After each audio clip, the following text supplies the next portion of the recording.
안녕하세요. 세상의 모든 보험 정보와 함께하는 아나운서 정민경입니다. 저희 프로그램에서는 보험을 준비하는 과정에서 생기는 작은 고민부터 과도한 보험료로 어려움을 겪는 분들이 한 분도 계시지 않을 때까지 보험에 관한 고민과 궁금증 함께 풀어보고 있습니다. 저희 프로그램은 유튜브와 카카오 TV, 네이버 TV를 통해서 시청 가능하시고요. 유튜브에 MBN TV 검색하시면 실시간 방송으로 참여하실 수 있습니다. 아울러 본 방송은 정보 제공을 위한 방송이며 보험 서비스 및 상품 판매와 중개에는 관여하지 않습니다. 그럼 저희 프로그램 본격적으로 시작을 해볼 텐데요. 오늘은 네 분의 전문가님들과 함께합니다. 전문가님들 어서 오세요. 안녕하세요. 안녕하세요. 안녕하세요. 봄이 재촉하는 비가 가늘게 이어지네요. 이 비가 그치면 벚꽃도 만발하겠죠. 이쁜 벚꽃 기대하며 촉촉한 날 되시고요. 저는 물리치료를 전공했고 현재는 고객님들의 금융을 치료해드리는 금융치료사 이은찬입니다. 반갑습니다. 불확실한 미래, 가정 경제의 위험을 대비하기 위한 보험, 준비는 잘하셨나요? 가족 같은 마음으로 정직하게 일하는 보험 길라잡이 홍은정입니다. 반갑습니다. 네, 안녕하세요. 늦은 오후 시간 많이 졸리시죠? 이럴 때 생각나는 건 커피 한 잔 생각나실 텐데 이런 보장 이야기로 이렇게 여러분들의 졸음을 깨워줄 저는 커피 같은 남자 김석현 전문가입니다. 반갑습니다. 자, 사람이 살면서 꼭 필요한 세 가지의 금이 있다고 합니다. 첫 번째는 우리 몸이 꼭 필요로 하는 소금. 자, 두 번째는 우리가 살면서 없어서는 안 된 황금. 자, 마지막 금이 제일 중요한데요. 자, 세 번째 금은 바로 우리 시청자님들이 내시는 보험료는 조금입니다. 예, 우리 시청자님들의 보험료를 줄여드리는 전문가 명동희 전문가입니다. 네, 이렇게 네 분의 전문가님들과 인사부터 나눠봤고요. 이번에 칭찬받을 보험은 어떤 보험인지 화면으로 만나보시죠.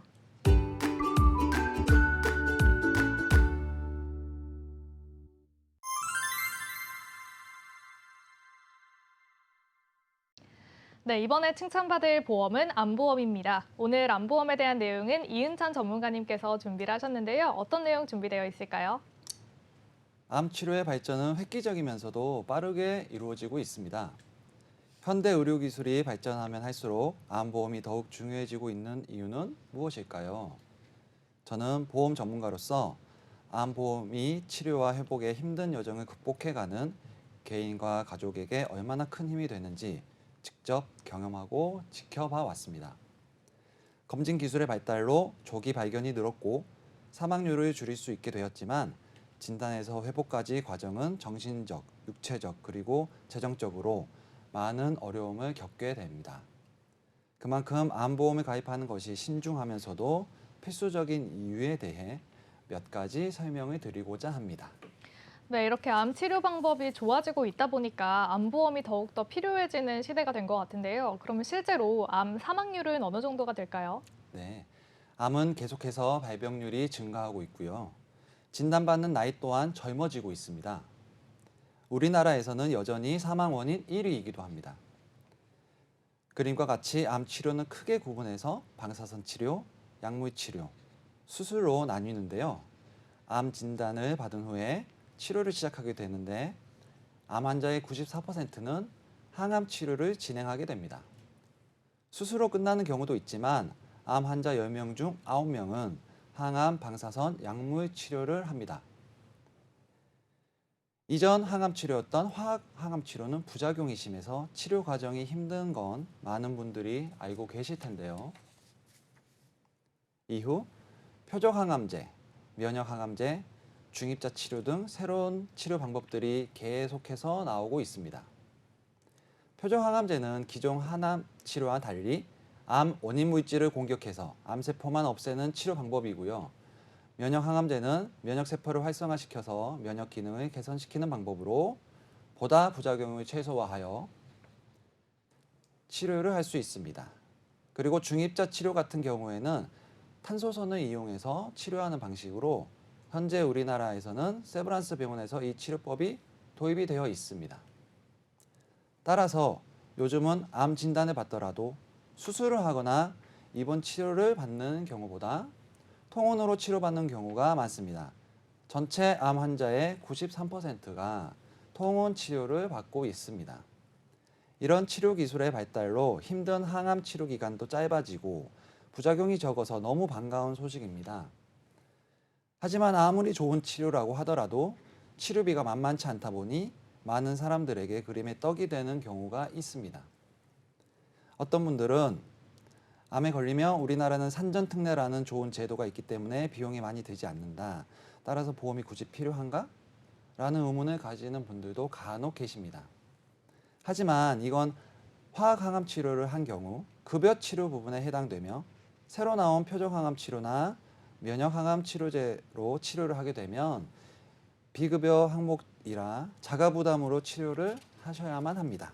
네, 좋습니다. 이렇게 전문가님께서 항암 치료를 산정특례 제도로 받아보실 수 있지만 표적항암 그리고 면역항암제는 급여 처리가 되지 않는다라는 말씀을 하셨습니다. 그러면 실제로 치료비가 어느 정도나 드는 걸까요? 네, 우선 1세대 치료인 화학항암제를 설명드리자면 방식은 화학물질로 하는데요. 이게 세계 2차 대전에서 화학무기를 발견하다가 만들어진 물질로 알고 있고요. 단점은 정상세포까지 파괴를 해버린다는 거지요. 비용은 산전특례 제도로도 충분히 커버가 가능하고요. 2세대 치료인 표적항암 치료제는 암세포만을 표적적으로 공격을 하고요. 하지만 내성이 발생할 수 있고 이 치료를 못 받는 일부 제한이 있을 수 있습니다. 비용은 6천만 원에서 7천만 원 정도 들어갑니다. 그다음에 3세대 면역항암제는 본인의 면역 기능을 개선시켜서 암세포를 공격해서 T세포들이 암세포를 공격해서 암세포를 사멸시키는 방식으로 부작용이 조금 존재하고 이 치료 역시 일부 제한이 돼 있고요. 비용은 1억 원 정도 들어가고요. 4세대 치료인 중입자 치료는 이게 설명을 하자면 뭐 다윗과 골리앗에서 다윗이 골리앗을 돌팔매질을 하면서 해서 골리앗을 이마만 타격해서 이렇게 물리친 거 여러분들 기억하실지 모르겠습니다만 마찬가지로 탄소 입자를 고속으로 회선을 시켜서 암세포만 정확하게 정밀 타격하는 기술입니다. 그래서 이미 23년 세브란스 병원에 도입이 되어서 120명이 넘는 환자들이 치료를 받았고 경과도 아주 좋다는 신문 기사를 확인했습니다. 비용은 9천만 원에서 1억 2천만 원 이상이 들어가는 비용입니다. 엎친 데 덮친 격으로 암을 진단받고 치료를 받으면서 실직을 하거나 일을 쉬게 되는 경우가 많기 때문에 재정적인 부담은 더욱 커지게 됩니다. 한 통계조사에 따르면 비용에 관계없이 계속해서 비급여 항암 치료를 받을 것이다 라고 대답한 사람은 18.8%, 무한정 비급여 치료를 받을 수 없고 한계가 있다, 비용이 부담된다 라고 대답한 사람이 78.1%였습니다.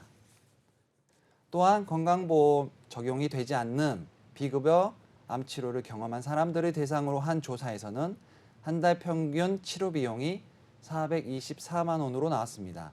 이는 몇 년 전에 조사한 결과라 현재는 더 늘어나 있을 것으로 예상이 됩니다.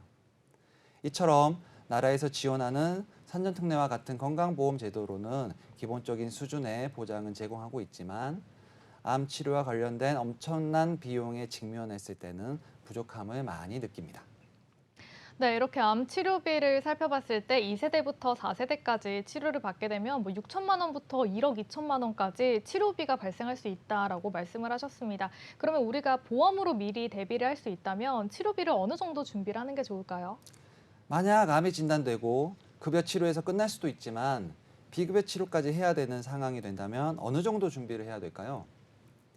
직접적인 치료 비용뿐만 아니라 전문 치료센터로 이동을 하고 숙박하는 비용, 휴직으로 인한 손실, 간병 비용 등 직간접적인 비용을 모두 고려해야 합니다. 암 진단 후 일을 계속하기란 쉽지 않습니다. 얼마의 기간 동안 쉬어야 한다는 보장도 할 수 없고요. 실직이나 휴직을 하는 경우가 90%가 넘습니다. 그렇다면 50세 남자 기준으로 2억 원 정도의 암 진단비를 준비한다고 했을 때 보통 40만 원이 넘는 보험료를 매달 부담해야 합니다. 비쌉니다. 저와 상담하시는 고객분들을 봐도 2억 3억 원까지 준비하신 분들은 많지 않습니다. 부담스러운 금액이기 때문입니다. 암을 진단받으면 나오는 진단비라 보장 스펙트럼이 넓고 한 번에 받을 수 있다는 장점은 있지만 암보험을 매달 40만 원씩 낸다는 것 또한 가계 경제에 부담이 됩니다. 그렇다면 이렇게 비싼 암 치료, 암 진단비 말고 치료 특약들을 따로 준비할 수만 있다면 어떨까요? 항암 약물 치료나 방사선 치료, 수술 등의 치료를 했을 때 나오는 보험금입니다. 진단비는 한 번 받으면 없어지는 보장이지만 이러한 치료 특약은 수차례 지급이 됩니다. 네, 이렇게 진단비는 한 번만 지급이 되지만 치료비 특약은 여러 번 받을 수 있다는 장점도 말씀을 해주셨습니다. 그러면 암보험을 이미 가지고 계신 분들은 리모델링을 하셔야 되는 상황이 발생을 할 수도 있잖아요. 그런데 보험은 예전 보험이 좋다고 들었는데 그렇지 않나요? 암보험은 예전이 좋다라고 생각하시는 분들도 계신데 반은 맞고 반은 틀립니다. 예전에는 보장 범위도 높고 한도도 높았다는 장점이 있었습니다. 하지만 의료기술이 발전하고 달라지면서 보험 트렌드도 거기에 맞게 변화하고 있습니다. 이러한 치료 특약에 대한 보장을 50세 남자 기준으로 4만 원대로 좀 더 가성비 있게 준비할 수 있습니다. 암 치료 특약들이 너무 다양하고 용어도 어렵다 보니 복잡하게 생각하시는 분들이 많은데 급여, 비급여 상관없이 어떤 치료를 받더라도 나오는 담보를 준비하신다면 진단비만 하시는 것보다 낮은 보험료로 최대 한도 6억 원까지 준비하실 수 있습니다. 그림을 보시면 보시다시피 이 보험은 두 가지 담보로 이루어져 있는데요. 암 진단 후 암 특정 치료비, 종합병원 암 특정 치료 지원금. 보장 기간은 두 담보 다 암 진단 시작부터 5년까지 보장을 하고요. 보장 범위는 급여, 비급여 상관없이 보장을 합니다. 보장 금액은 연간 2천만 원, 5년 동안 1억 원 총, 연간 1억 원씩 5년간 총 5억 원. 보장 방식은 정액 지급과 병원비 쓴 만큼 지급. 장점은 암 진단 후 특정 치료비 같은 경우에는 급여 치료에 특화가 되었고요. 종합병원 암 특정 치료 지원금은 비급여 치료에 특화가 되어 있습니다. 여기서 치료라고 하면 수술이 될 수도 있고 앞서 말씀드렸던 표적 항암이나 면역 항암 치료, 방사선 치료 등 모든 항암 치료라고 보시면 됩니다.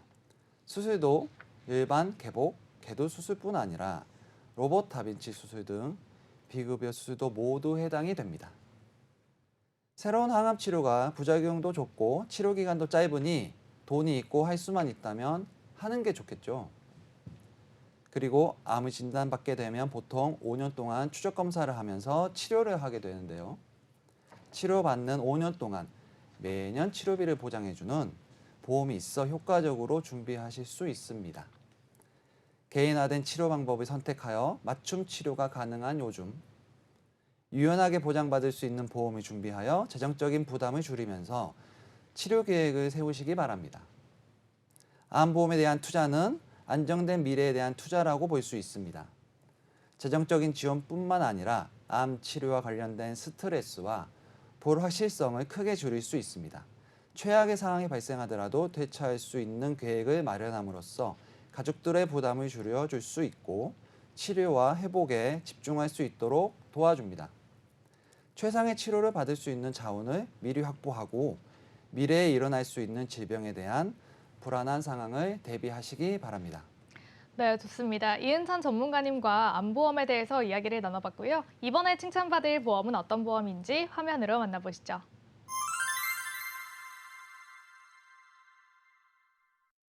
네, 이번에 칭찬받을 보험은 뇌심혈관질환 보험입니다. 오늘 이 내용은 홍은정 전문가님께서 준비를 하셨는데요. 어떤 내용 준비되어 있을까요? 진행자님, 질문 하나 드릴게요. 네. 전 세계적으로 2초에 1명씩 발병하고 있으며 6초에 1명씩 이 질환으로 사망한다고 합니다. 뿐만 아니라 우리나라 단위 질환 사망 원인 1위는 과연 어떠한 질병일까요? 사망 원인 1위면 암 아닌가요? 안타깝게도 틀리셨습니다. 아닌가요? 네, 어떤 건가요? 바로 정답은 뇌졸중입니다. 음. 예로부터 중풍으로 불리며 발병한 때로부터 빠른 시간 안에 치료하면 생존할 수 있으나 치명적인 신경학적 결손, 즉 마비 증상, 언어장애 등 후유증이 남게 됩니다. 그래서 치료 후 더 무섭고 두려운 질병입니다. 네, 저는 암이 사망 원인 1위인 줄 알았는데 단일 질환으로는 뇌혈관 질환 쪽이 더 높다, 뇌졸중이 더 높다라고 말씀을 하셨습니다. 그러면 정말 무서운 질병인데 실제로 이렇게 뇌혈관 질환에 걸리는 환자분들이 좀 많은 편일까요? 네, 건강보험 심사평가원은 최근 5년간 뇌혈관 질환 진료 현황 결과를 공개했습니다. 뇌혈관 질환 환자 수는 18년 96만 7,311명 대비 22년 117만 1,534명으로 21.1% 증가했고, 뇌졸중 환자 수는 18년 59만 1,946명 대비 22년 63만 4,177명으로 7.1% 증가했다고 보도했습니다. 이렇듯 매년 10만 명 이상의 뇌졸중 환자가 발생하고 있다고 하는데요. 뇌혈관 질환 중 뇌졸중은 동맥경화나 혈전으로 뇌혈관이 막혀 뇌 주변의 세포가 개산하는 뇌경색, 뇌혈관이 팽창하다가 터져 뇌 안에 피가 고이는 뇌출혈로 나뉘어집니다. 이러한 뇌혈관 질환이 생기게 될 경우 현재까지 전체의 10% 정도만 완전 회복이 되고요. 70에서 75%는 다양한 장애를 가지고 살아가게 됩니다. 실제 저희 할머니가 70대 초반에 뇌경색으로 인해 오른쪽 마비, 언어장애가 오셔가지고 5년간 병상에 고생하시다가 돌아가셨는데요. 지금 생각해보면 할머니도 고생하셨지만 돌봄을 도맡아 오신 막내 고모와 가족들이 고생을 많이 하셨고, 저희 집 모든 가족들이 다 힘들어했던 기억이 생생합니다. 네, 이렇게 가족분들 중에서 혈관 질환 쪽으로 오래 누워 계시는 환자분이 계시면 정말 마음이 아플 것 같아요. 네, 안타깝게도 최근에 제 고객분 중 뇌졸중에 걸리신 50대 남성분이 계신데요. 다행히 골든타임 안에 도착해 응급처치를 받으셔서 생명에는 지장이 없었습니다만 마비 증상이 남아 열심히 재활치료를 하고 계세요. 과거 이분과 상담할 때 암보험만 준비하시겠다고 말씀해 주셨는데 가족력을 체크해 보니 뇌혈관 질환이 계시더라고요. 그래서 혈관 질환만은 꼭 준비하시라고 말씀하셨고, 다행히도 암, 뇌혈관 질환, 심혈관 질환 이렇게 보장을 준비해 주셨습니다. 본인의 건강을 자신하셨던 분인데 막상 뇌혈관 질환이 오고 나니 저에게 꼭 필요한 보험을 준비해 주어서 고맙다고 말씀해 주시더라고요. 네, 이렇게 50대 분이시면 사실 그렇게 많은 나이가 아니신데도 이렇게 나이에 관계없이 혈관 질환이 찾아올 수 있다라고도 말씀을 하셨습니다. 그러면 혈관 질환이 더 무서운 이유가 있을까요? 네, 뇌혈관 질환이 무서운 이유는 4가지가 있는데요. 아까 말씀드렸다시피 전 세계적으로는 6초, 우리나라에서는 35분당 1명이 뇌졸중으로 사망하고 있고요. 후유증으로 인한 마비, 장애가 남는다는 것이 더 안타까운 일입니다. 보통 팔다리의 감각이 저하되거나 언어장애가 발생해 말이 어눌해지기도 하고요. 시야장애나 인지장애가 발생해 일상생활을 하는데 있어 큰 어려움을 겪게 되는 경우가 많습니다. 거기다 더 안타까운 것은 뇌혈관 질환이 5년 이후 재발률이 높다는 점인데요. 보통 19에서 42%가 재발하는 것으로 알려져 있습니다. 재발률이 정말 높네요. 재발률이 이렇게 높은 이유가 있을까요? 우선 뇌졸중이 발생하게 되면 혈액 공급이 중단되면서 뇌 세포가 괴사하게 됩니다. 신경계 장애가 일어나면 언어 장애는 물론 운동 장애까지 이어지게 되고요. 특히 고혈압, 당뇨, 동맥경화 병력이 있거나 가족 중 뇌졸중 환자가 있는 경우에는 발병 가능성이 급증하게 됩니다. 네, 이렇게 재발률도 높고 또 한 번 걸리면 장애가 남을 확률이 높다는 점에서 정말 혈관 질환은 좀 무서운 것 같습니다. 그러면 혈관 질환에 걸리는 원인은 어떤 게 있을까요? 가장 큰 위험도는 고혈압에서 나타납니다. 무려 47.9%가 고혈압을 앓다가 뇌졸중에 걸리는 경우가 많습니다. 운동 부족, 혈중 지방, 잘못된 식습관 등이 큰 원인으로 꼽히고 있습니다. 비만과 스트레스도 한몫하고요. 흡연과 알코올 섭취, 심장질환과 당뇨병도 뇌졸중을 일으키는 요인으로 볼 수 있습니다. 그렇기 때문에 가족력이 있는 분은 더더욱 주의하셔야 하고, 가족력이 없다 하더라도 평소의 식습관과 운동 습관을 잘 관리하셔야 뇌혈관 질환이라는 무서운 질병으로부터 자신을 지킬 수 있습니다. 네, 좋습니다. 이렇게 혈관 질환은 생활 습관과도 밀접한 연관이 있기 때문에 생활 습관을 개선을 해보시는 게 가장 좋은 방법이 될 것 같은데요. 그러면 혈관 질환의 진단을 받게 된다면 우리가 쓰게 되는 비용은 어느 정도가 될까요? 네, 정말 중요한 부분인데요. 뇌혈관 질환은 곧장 직업 상실로 이어지고 치료비가 많이 드는 데다 치료 기간이 긴 만큼 상당한 비용이 들 수밖에 없습니다. 직업을 잃고 경제활동을 못하게 되는 소득상실 비용만 최소 1억 3,500만 원 정도 든다는 통계가 있고요. 직접 의료 비용은 2,300만 원, 간접 의료 비용은 600만 원가량 소모된다고 봐도 무방할 것 같습니다. 이러한 비용을 전부 더하면 1억 6,400만 원이라는 금액이 산출되는데요. 절대로 가볍게 볼 수 없는 질병이며 가정 경제가 파탄날 수 있는 심각한 질환이라고 보시면 되시겠습니다. 네, 1억 6천만 원이면 사실 정말 큰 돈이잖아요. 정말 가게에 큰 위험이 될 수도 있을 것 같은데 그러면 이렇게 돈이 많이 드는 원인은 어떤 걸까요? 네, 이는 그만큼 경제 활동을 왕성하게 하는 시기에 뇌졸중에 걸리는 확률이 크기 때문인데요. 뇌혈관 질환으로 인해 장기 요양 상황 발생의 원인이 되기도 합니다. 노인 장기 요양보험 65만 신청자 5만 5,100명 중 56.7%가 뇌질환이 원인이었던 것으로 파악되고 있습니다. 그럴 수밖에 없는 것이 뇌혈관 질환은 심할 경우 수술을 동반하기 때문에 이 수술비가 만만치 않게 부담스러워요. 그렇군요. 그러면 수술비는 얼마나 드는 거죠? 뇌혈관 질환으로 인한 뇌 기저부 수술만 하더라도 2,035만 원이 들고요. 뇌종양 수술은 1,604만 원 정도가 든다고 하니 수술을 하게 될 경우 엄청난 비용이 발생하게 됩니다. 네, 생각보다 정말 더 많은 돈이 든다라는 걸 알 수가 있었는데요. 그러면 뇌혈관 질환을 치료하시는 분들은 얼마나 되는 걸까요? 가족력의 영향을 받는 뇌혈관 질환의 경우 자녀 발병률은 1.5배 높다고 보시면 됩니다. 누군가는 부모에게 재산을 물려받기도 하지만 누군가는 부모에게 질병을 물려받기도 하지요. 이러한 뇌혈관 질환 통원 치료 건수는 10년 새 약 31배나 뛰었는데요. 이번 지급 건수가 네. 지난 2009년에 비해 2018년 기준 1.8배 증가했고요. 통원 지급 건수는 31배 증가했습니다. 그만큼 흔한 질병이었다는 뜻이기도 합니다.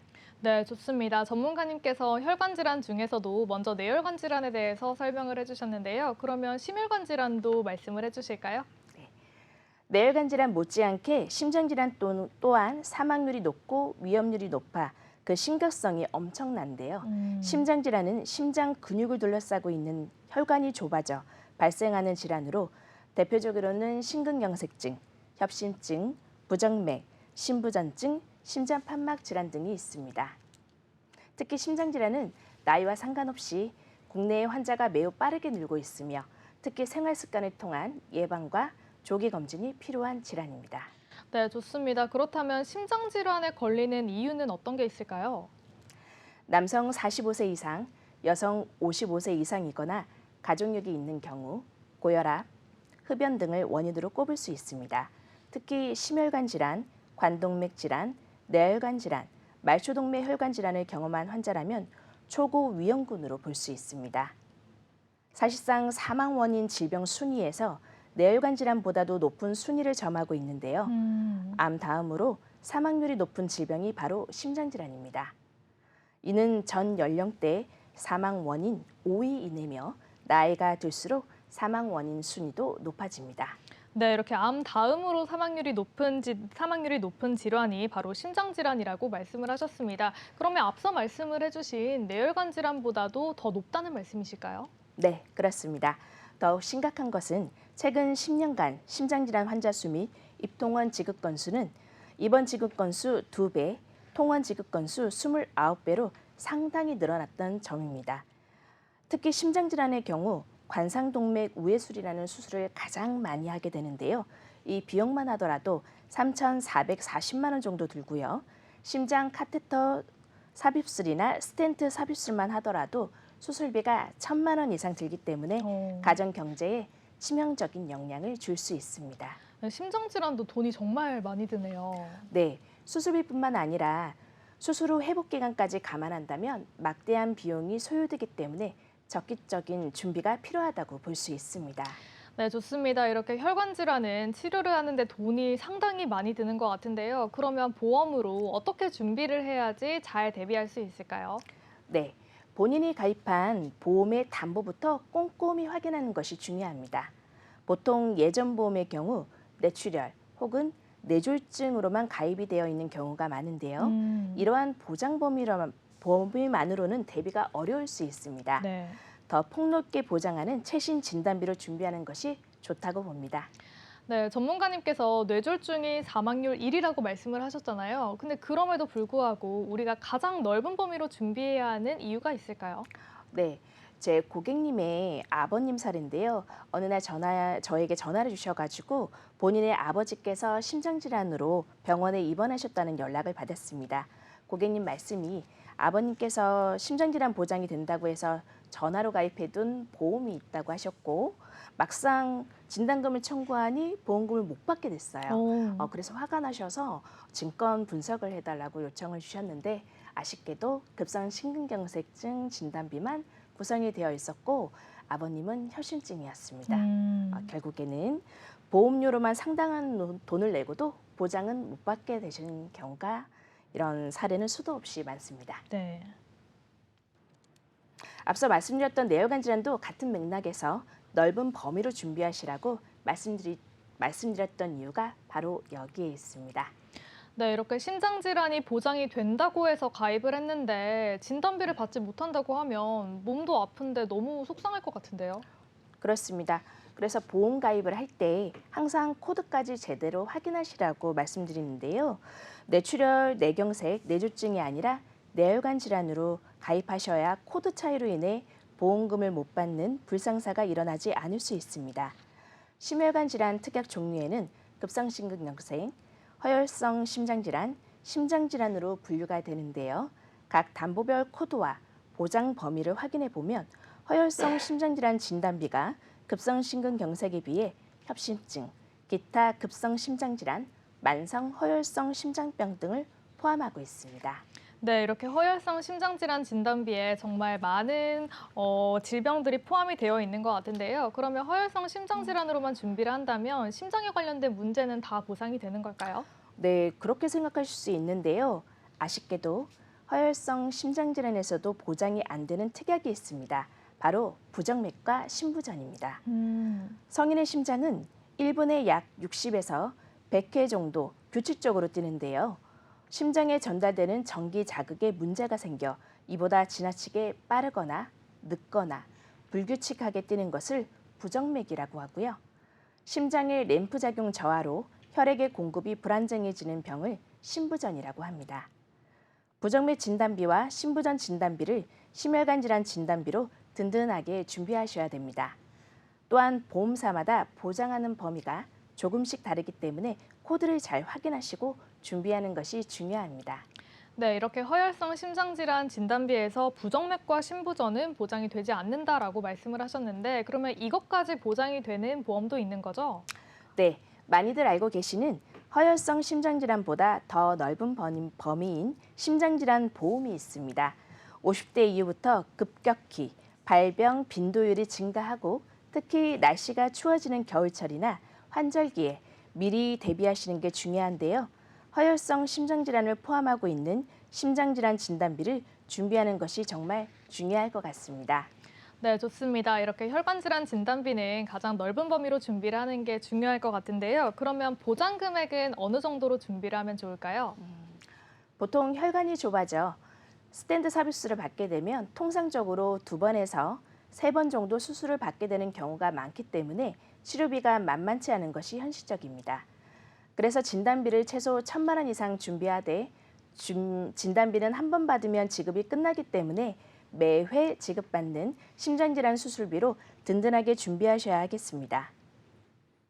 네, 좋습니다. 그렇다면 전문가님께서 오늘 뇌심, 혈관 질환에 대해서 말씀을 해주셨는데요. 이러한 질환들을 꼭 보험으로 준비를 해야 되는 이유가 있을까요? 우리가 뇌혈관 질환 진단을 꼭 가입해야 하는 이유는 아무리 관리를 잘하고 건강한 방식으로 생활한다 하더라도 핏줄 속에 생기는 찌꺼기는 완전히 막을 수는 없기 때문입니다. 자연스러운 노화 현상 때문이기 때문인데요. 뇌혈관 질환은 누구나 걸릴 수 있습니다. 지난 2022년 기준 52만 명이 뇌경색으로 치료를 받았는데 환자 수는 연평균 1.8%씩 증가하고 있습니다. 그만큼 흔한 질병이기 때문에 뇌혈관 질환은 반드시 준비해야 합니다. 특히 남성들의 질병이 압도적이었는데요. 잦은 술자리와 흡연 등의 영향이 크기 때문에 이러한 생활 습관이 있는 남성이라면 누구라도 반드시 가입하는 것이 중요합니다. 네, 그렇다면 심혈관 질환도 보험으로 대비해야 되는 이유 있을까요? 심장질환은 특히 겨울철에 많이 발생하게 되는데요. 심혈관 질환이나 낙상, 자동차 사고 관련 보험에 관심이 커지고 있죠. 한파로 인해 혈관이 수축돼 혈액 흐름에 문제가 생길 가능성이 높기 때문입니다. 심정지 상태가 2분 정도 지나면 되뇌 피질 세포가 사멸하고 6에서 8분 지나면 전신으로 파급돼 사망에 이르게 됩니다. 산소 농도가 4에서 6%라면 40초 이내 혼수 상태에 빠지게 됩니다. 이처럼 심정지는 사망 또는 장애와 직결되는 문제이기 때문에 반드시 보험으로 준비해야 합니다. 지금까지 뇌혈관 질환과 심혈관 질환에 대해 말씀드렸는데요. 혈관 질환은 한 번 걸리면 완치가 어렵고 또 큰 돈이 들어가는 만큼 가볍게 생각하지 마시고 미리 준비하셔서 만일의 사태에 대비하셔야 합니다. 지금 바로 가지고 계신 증권을 열어 보장 범위를 확인해 보시고 내 보험이 좁은 범위로 가입돼 있다면 전문가의 도움을 받아 꼼꼼하게 확인하여 보험료만 내고 보험금은 받지 못하는 일을 방지하는 것이 정말 중요할 것 같습니다. 네, 이렇게 홍은정 전문가님과 함께 뇌심 혈관질환 보험에 대해서 이야기를 나눠봤고요. 이번에 칭찬받을 보험은 어떤 보험인지 화면으로 만나보시죠.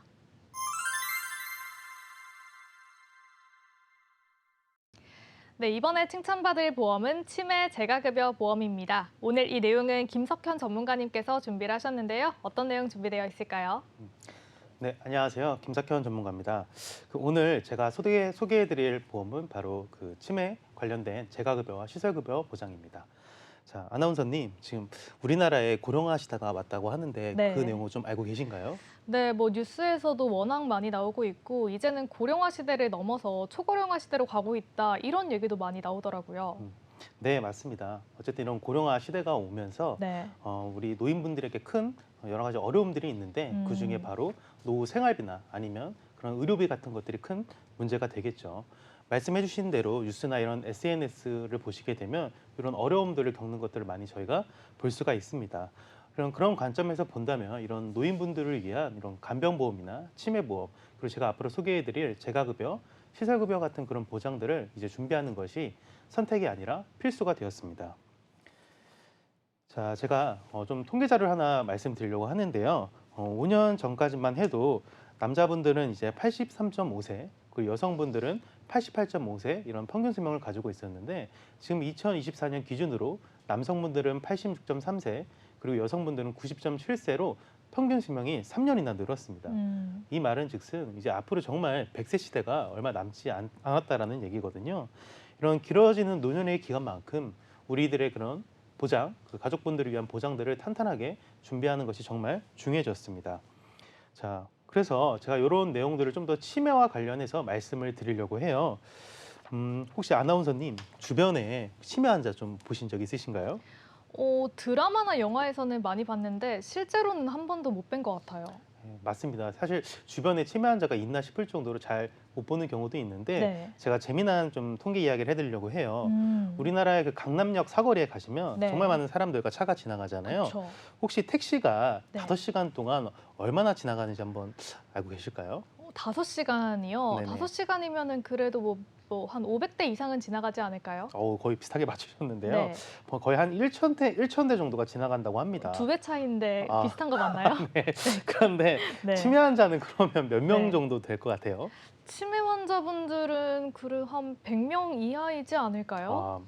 대부분 그렇게 말씀을 하시는데 네. 사실은 훨씬 더 많습니다. 오. 거의 4,000명 정도라고 합니다. 4배네요. 맞습니다. 네, 실제로 통계를 보면 우리나라의 택시가 25만 대 정도가 있는데 네. 이 통계 자료를 보시면 지금 치매 환자가 2024년 기준으로 지금 100만 명이 넘습니다. 그러니까 말씀하시는 대로 4배가 넘는다고 보시면 될 것 같아요. 네. 근데 이렇게 치매 환자분들이 많은데 그럼 내 주변 치매 환자분들 다 어디 있는 걸까요?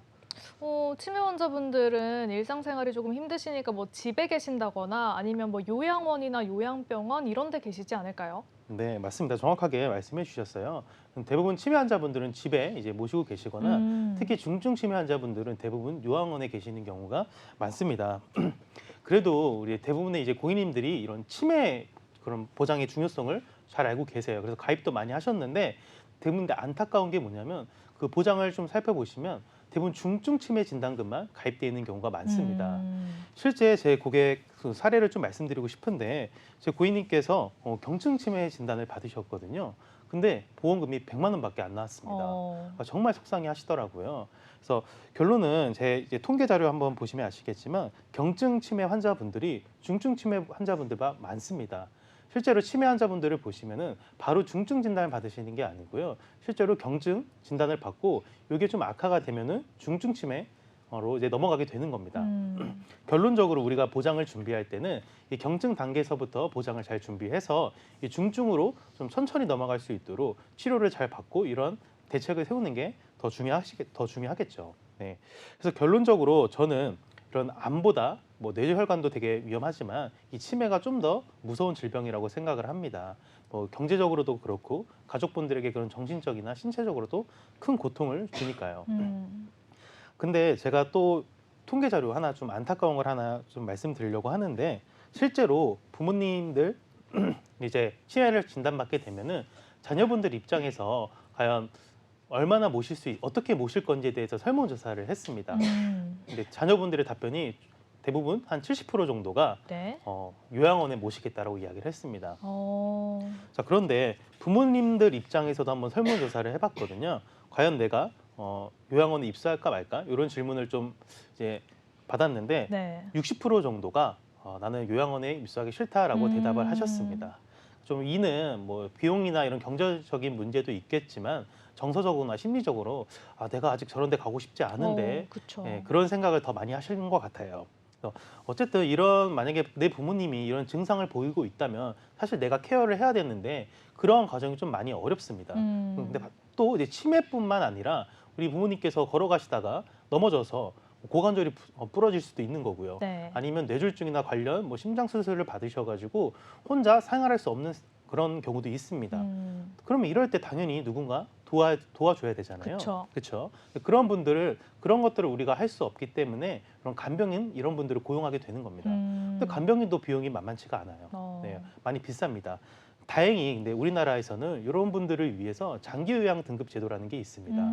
그래서 이러한 장기요양 등급 제도를 잘 받으면 시설급여와 재가급여 서비스를 받을 수 있는데 지금부터는 이런 재가급여와 시설급여 관련 내용을 제가 말씀드리겠습니다. 네. 우선 재가와 시설을 좀 말씀드리기 전에 우리나라의 장기요양 등급을 좀 알아야 돼요. 기본적으로 우리나라의 65세 미만 65세 이상 노인분들에게 일상생활을 혼자 좀 하시기 힘드신 분들에게 등급을 판정을 줍니다. 네. 아니면 65세가 안 되더라도 노인성 질환을 가지고 있으신 분들에게도 이런 요양 등급을 좀 판정해서 등급을 매기고 있는데요. 네. 실제로 1등급부터 2등급, 3등급, 4등급, 5등급, 인지지원 등급까지 이렇게 등급을 매기고 있습니다. 자, 우리가 주로 치매보험에서 말하는 경증 치매 단계를 진단받게 되면은 5등급을 부여받는 경우가 많습니다. 자, 근데 이런 장기 요양 등급을 받게 되면 재가 서비스와 시설 서비스 둘 다 이용할 수가 있는데 재가 서비스 같은 경우에는 내 부담금도 생겨요. 시설도 마찬가지고요. 재가 서비스 같은 경우는 15%내 부담금이 생기고 네. 시설 같은 경우에는 20% 정도의 내 부담금이 생깁니다. 어쨌든 이런 1등급부터 5등급까지 차별적으로 정해져 있다고 보시면 되는데 재가급여 서비스를 내가 받게 되면 5등급일 경우에는 이제 매월 110만 원 정도 한도로 이제 정해서 쓸 수 있다라고 보시면 될 것 같습니다.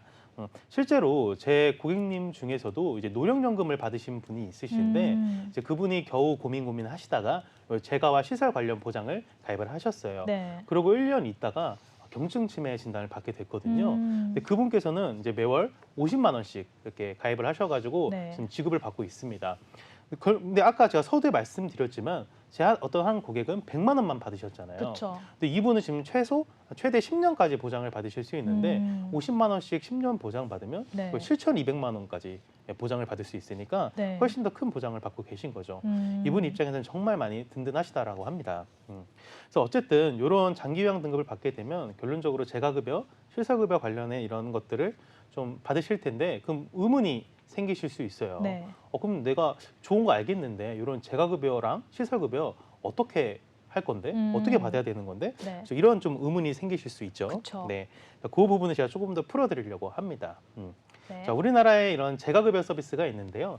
재가급여 서비스 같은 경우에는 보통 방문 요양 네. 그리고 방문 목욕, 네. 간병 이런 부분들이 있습니다. 그렇죠? 근데 이런 부분들은 대부분 알고 있는데 주간 보호센터를 이용한다거나 복지용구를 구매하는 것도 다 재가급여 서비스에 포함이 됩니다. 그래서 좀 생소한 이 두 가지를 좀 말씀드리려고 하는데요. 그 복지용구 구매 같은 경우에는 대부분 좀 이제 저런 미끄럼 방지나 아니면 지팡이 같은 이런 것들을 구매하시면 재가급여 서비스를 이용하는 것과 똑같다라고 보시면 될 것 같습니다. 그래서 실제로 아까 뭐 재가급여도 월 한도액이 있었는데 이런 복지용구 같은 경우에도 1년에 160만 원까지만 좀 활용할 수 있다라고 보시면 될 것 같습니다. 자, 다음은 쥐아간 보호센터라고 하는 곳인데 실제로 이제 유치원이 있었던 곳이 이제는 없어지고 노치원이라고 하는 곳이 생기기 시작했습니다. 이 쥐아간 보호센터를 노치원이라고 많이 이야기를 하는데요. 이런 것들도 이제 재가급여 서비스에 좀 포함이 된다라고 보시면 될 것 같아요. 실제로 여기 이제 쥐아간 보호센터를 이용하시게 되면은 예를 들면 내가 하루에 8시간씩 15일 동안 이용을 하게 되면 내 부담금이 대략 15만 6천 원 정도 나온다라고 합니다. 근데 이 비용이 뭐 별로 안 비싼데 이렇게 생각하실 수도 있어요. 네. 하지만 이런 쥐아간 보호센터 같은 경우에는 비급여 프로그램에 따라 좀 금액이 좀 천차만별로 달라지기도 합니다. 뭐 예를 들면 8시간이 아니라 내가 24시간 이용하게 되면 비용이 뭐 20만 원에서 25만 원 이렇게 올라갈 수도 있고 아니면 좀 더 좋은 비급여 케어 프로그램 같은 것들을 사용하게 되면 좀 더 비용이 더 많이 올라갈 수가 있습니다. 그래서 어쨌든 이런 부분들도 좀 생각을 해보실 필요가 있을 것 같고요. 다음에 시설급여를 좀 말씀드리려고 합니다. 네. 시설급여 같은 경우에는 이제 요양원이나 노인복지시설 같은 경우를 이용하는 것을 말을 합니다. 대부분 이제 요양등급을 받으시면 시설에 입소하는 경우가 많습니다. 자, 근데 많은 분들이 여기서 좀 헷갈려 하시는 게 있어요. 바로 이제 요양병원과 요양원을 좀 헷갈려 하십니다. 요양병원 같은 경우에는 말 그대로 병원이죠. 그래서 의사와 간호사가 상주해 있습니다. 그리고 내가 등급을 받든 받지 않든 그냥 내가 원하면 병원에 입원할 수가 있습니다. 실제로 우리가 암 진단 이제 치료 받으신 분들은 암요양병원에 입원도 많이 하시잖아요. 네. 그런 경우라고 보시면 될 것 같고요. 이제 요양원은 좀 많이 다릅니다. 자, 요양원 같은 경우에는 이제 등급을 받아야 이제 입소를 할 수가 있는데 보통 1등급부터 5등급을 받으시면 입소를 할 수가 있습니다. 근데 이 요양시설은 좀 더 비용이 많이 비싸요. 이제 1등급 기준으로 보시면 대략 내 부담금이 한 달에 49만 원 정도가 나옵니다. 아까 쥐아간 보호센터보다 더 많이 비싸기도 하시고 그쵸. 그리고 이제 1, 2등급 하시는 분들이 주로 입소를 하지 4등급, 5등급 하시는 분들은 주로 입소를 하지 않습니다. 대부분 아직 내가 그 정도까지는 아니다라고 생각하시는 분들이 많은 것 같아요. 자, 결론적으로 어쨌든 이제 내가 보장을 준비할 때는 이 재가급여와 시설급여를 적절하게 잘 준비를 하시는 게 포인트라고 보시면 될 것 같습니다. 지금까지 제가 이렇게 재가급여와 시설급여 좀 간단하게 내용을 말씀드렸는데 그럼 가장 중요한 건 이런 부분이죠. 그럼 내가 이 부분에 대해서 어떻게 보장을 준비할 건데 이런 부분에 대한 의문점이 충분히 생길 수 있습니다. 그래서 이런 플랜을 어떻게 준비하면 좋을지를 제가 간단하게 말씀드릴 텐데요. 결론적으로는 재가급여와 시설급여 이 둘 다 적절하게 준비를 해야 되겠죠. 예를 들면 이제 치매 환자분을 제가 예시로 들면서 보장을 설명을 드리겠습니다. 만약에 내가 경증 치매 진단 받게 되면은 이제 5등급을 받으실 수가 있습니다. 그럼 재가급여 서비스를 이용할 때 매달 50만 원씩 이렇게 지급을 받을 수가 있는데 회사 따라 좀 다를 수 있겠지만 최대 10년까지 보장 받으실 수도 있고요. 아니면은 가입 기간 뭐 90세, 95세까지 이런 식으로 보장 기간에 따라서 매월 지급받을 수 있는 금액이 달라집니다. 추가적으로 그렇게 하시다가 나중에 이 경증 치매 환자분이 중증 치매 단계로 넘어갈 수도 있겠죠. 그럴 때는 이제 요양 등급을 새롭게 부여받습니다. 1, 2등급을 받게 되면 대부분 이제 시설로 입소하는 경우가 많습니다. 그렇게 되면 시설로 입소하면 매월 정해진 금액을 종신토록, 그러니까 죽을 때까지 보장을 받으실 수 있다. 이렇게 보시면 될 것 같습니다. 그리고 아까 제가 잠깐 쥐아간 보호센터 말씀드렸는데 이 쥐아간 보호센터 같은 경우에는 등급을 받지 인지 지원 등급을 받아도 충분히 입소하실 수가 있습니다. 그래서 나중에 내가 보장을 준비할 때 인지 지원 등급을 받고 이 쥐아간 보호센터를 이용하게 되면 받을 수 있는 건 보장 금액 특약을 같이 가입하시는 걸 추천드립니다. 네. 그리고 이제 보험을 가입하실 때 또 중요한 점이 있죠. 바로 납입면제 혜택입니다. 납입면제도 꼼꼼히 살펴보셔야 되는데요. 납입면제 같은 경우에는 뭐 내가 경증 진단을 받으면 이 경증 관련 특약들에 대해서 다 납입면제 혜택을 받을 수 있습니다. 결론적으로 이 납입면제 혜택을 꼼꼼히 잘 살펴보셔서 충분히 이제 보험 가입을 검토해 보셔야 된다고 생각을 합니다. 또한 이런 분도 있으실 것 같아요. 내 나이가 아직 뭐 40대밖에 안 됐는데 이런 거 내가 벌써 준비해야 되겠어? 이런 부분들도 있으실 텐데 이런 분들한테는 저축과 보장을 동시에 가져갈 수 있는 플랜도 있습니다. 뭐 예를 들면 10년 정도만 보험료를 내시고 네. 그리고 나머지 기간 동안은 정해진 이율대로 환급률이 이렇게 굴러가게 됩니다.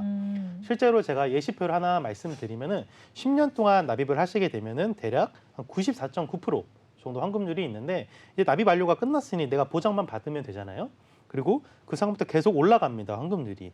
결론적으로 65세 정도가 되면 대략 130% 정도를 환급률을 받아갈 수 있습니다. 결론은 내가 필요하면 보장을 계속 받으시면 되는 거고 혹시라도 노후에 목돈이 필요하시게 되면 이 부분을 활용해가지고 목돈으로도 충분히 쓰실 수가 있습니다.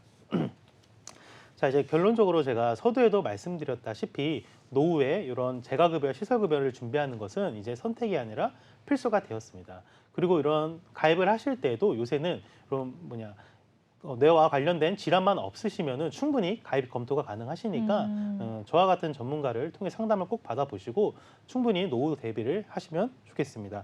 이상 김석현 전문가였습니다. 네, 좋습니다. 이렇게 김석현 전문가님께서 치매보험과 재가급여 보험에 대해서도 이야기를 해주셨는데요. 좀 궁금한 것들이 있어서 이거는 명동일 전문가님께 질문을 드리도록 하겠습니다. 일단 치매보험과 재가급여 보험 둘 다 굉장히 좋은 것 같은데 네. 사실 이미 건강보험을 다양하게 준비를 하고 계신 분들은 추가적으로 보험을 또 많이 가입하기가 좀 부담스러우실 수 있잖아요. 네. 그러면 이 두 가지 보험 중에서 하나만 선택할 수 있을 정도의 여력이 있다라고 하시면 어떤 걸 준비를 하시는 게 조금 더 유리할까요? 사실 이제 이 재가급여 보험이랑 치매보험을 놓고 비교를 하면은 네. 치매보험은 말 그대로 치매에 대한 질환에 대한 것만 보장을 해주고 재가급여 보험 같은 경우는 이제 요양 등급 기준으로 보장을 받을 수 있기 때문에 보장 범위는 이 재가급여, 시설급여 보험이 특약이 훨씬 넓다라고 말씀을 드릴 수가 있어요. 그러니까 이 재가급여, 시설급여 특약을 저희가 항상 설명을 드릴 때 예전에 갖고 계신 그 보험들 얘기하시는 분들이 있습니다.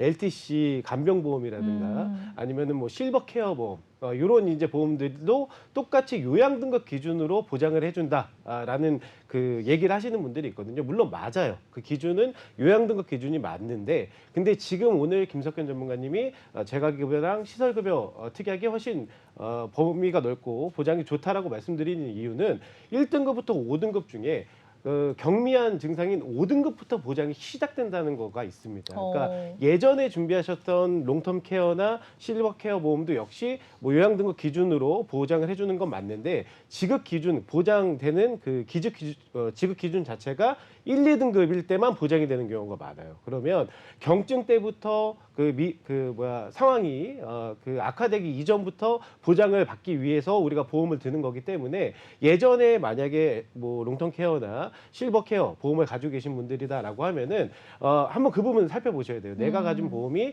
요양 등급 1, 2, 3등급일 때 보장이 되는 건지 아니면 4, 5등급 때도 보장이 되는 건지 이 부분을 꼭 확인해 보셔야 되고요. 대개는 다 예전 보험 같은 경우는 지급 기준이 1, 2등급부터 보장이 되는 경우가 많았기 때문에 지금 이제 5등급부터 보장이 되는 재가급여라든가 시설급여 특약들의 보험을 준비를 하시는 게 훨씬 더 내가 나중에 보장받을 수 있는 확률도 높고 효율적으로 보장을 준비하시는 게 아닌가라고 생각을 합니다.